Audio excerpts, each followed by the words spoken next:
I want to thank also my wife, Sonia, for more than 21 years. And my 6 children.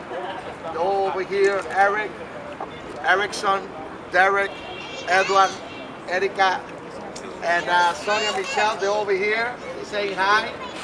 And then that's your daddy. God bless you. Thank you so much. And all the media that is here, I want to thank them as well. I want to thank my father and my mother. She's here. My father is very ill, for raising me the man that I am today. And I also want to thank all my brothers and my sisters that are here with me. That believe in this campaign. Thank you, Brother Willie. Thank you, everyone, because you are here for me and with me. Thank you so much. I also want to thank my good Russian friend, Gregory Davison. Yes. He was the first one who believed in this campaign. Thank you so much, Gregory. I want to thank my good friends on the Orthodox community, Jonathan, Daniel, and Joseph, because they contribute so much in the early stage of this campaign.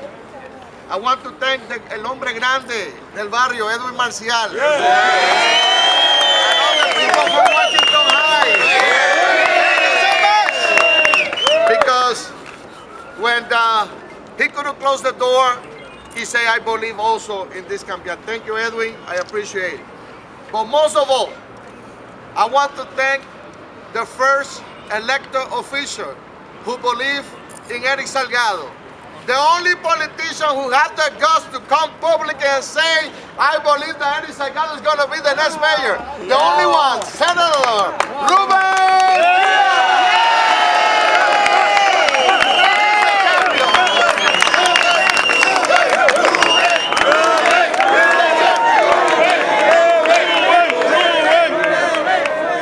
My friends, si hablo español primero me critican los de la prensa americana, pero vamos a hablar en español. Vamos a hablar en español. Eso. My friend, my name is ErickSalgado, and yes, I am running for mayor of New York City. I am running, my friends.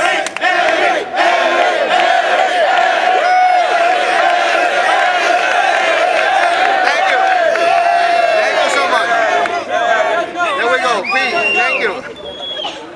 My friends, I'm running because our city is broken. When it's an open secret that our police department cannot follow and continue the tough on crime policy of Mayor Giuliani, but instead is politicized and manipulated to put the statistic on crime to show a better result, our city is broken. When our neighborhoods and our small business are being used as an ATM machine to satisfy the quota from the city, our city is broken.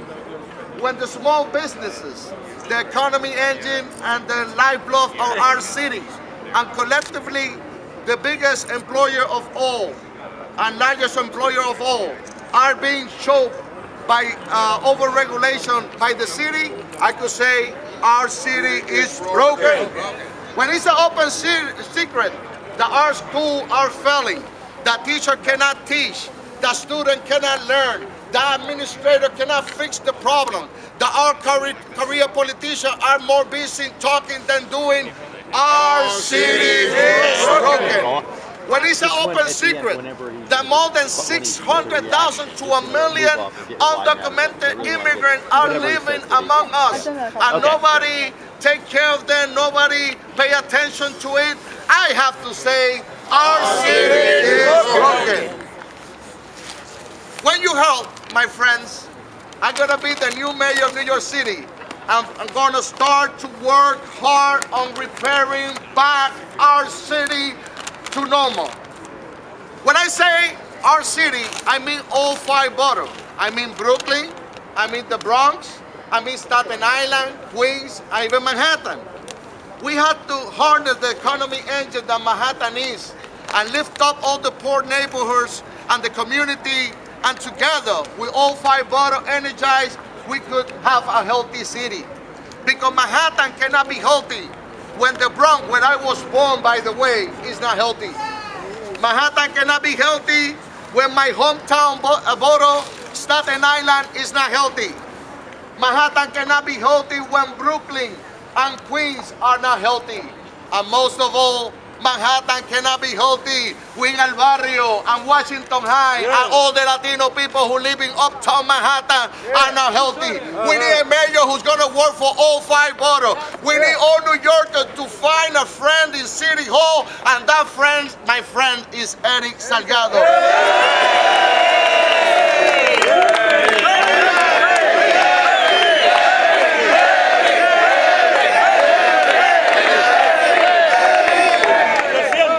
The current administration is telling us that to be healthy, we have to turn City Hall into our big brother and let them tell us how much we have to eat, what we have to drink, what's going to be the size of the soda, instead of fighting the real epidemic in the city, which is the childhood asthma.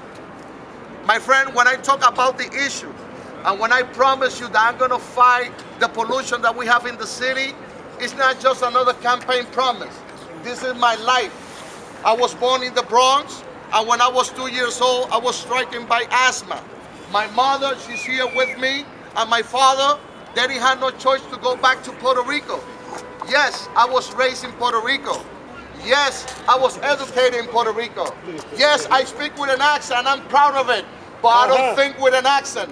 I came back when I was 17 to the city that I love, to the city that it was meant for me to be. And I'm gonna fight for every child that is born in New York City to have the privilege to be raised in this city. It's only an international human right to live in the land that you was born.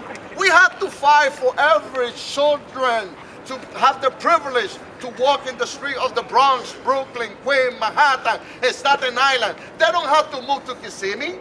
They don't have to move to Orlando. Those cities are great, but they should be raised with clean air in this city. And my friend, I'm gonna fight for that. That's a promise, and you can trust that promise.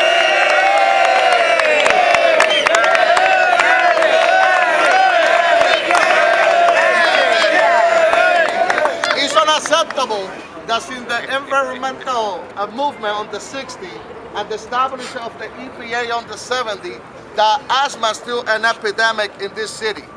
My friend, when I told you I'm going to fight for this, you could trust me, because it doesn't take a career politician or a magician just to ask for federal funding to create a green space right on top of the BQE, right on top of the Cross Run. Congresswoman Nydia Velázquez, she has been fighting for more than 20 years getting those and seeking those funding. And together we have to let our voice to be known. Tenemos que trabajar juntos para que todos los niños que han nacido en la ciudad de Nueva York puedan crecer en la ciudad de Nueva York. Yo nací en Nueva York, a los 2 años tenía un asma tan crónica que me tuvieron que llevar a Puerto Rico. Yo creo que es un derecho humano internacional que todos los niños que nacen en la ciudad de Nueva York puedan crecer y puedan desarrollarse saludablemente con sus pulmones sanos. Y sí, vamos a pelear contra el asma y vamos a hacer de esta ciudad una ciudad con sus aires limpios. Yes.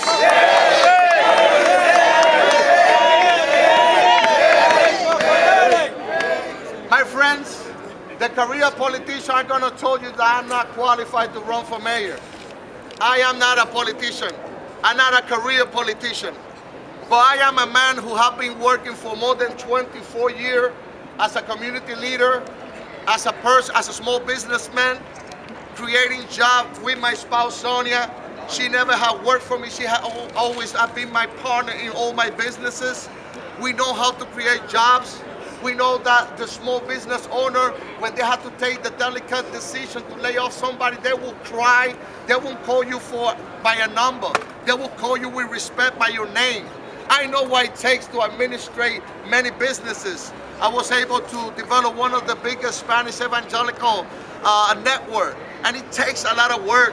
It takes a lot of guts to come out and do something that other people probably think that are impossible. They're going to tell you many things, but what they're going to tell you that while the current administration was thinking in closing the Verrazano, the only bridge that linked all the New Yorkers that live in Staten Island, and I got my good friend over here, Bill Kite from Staten Island, and now that I live over there,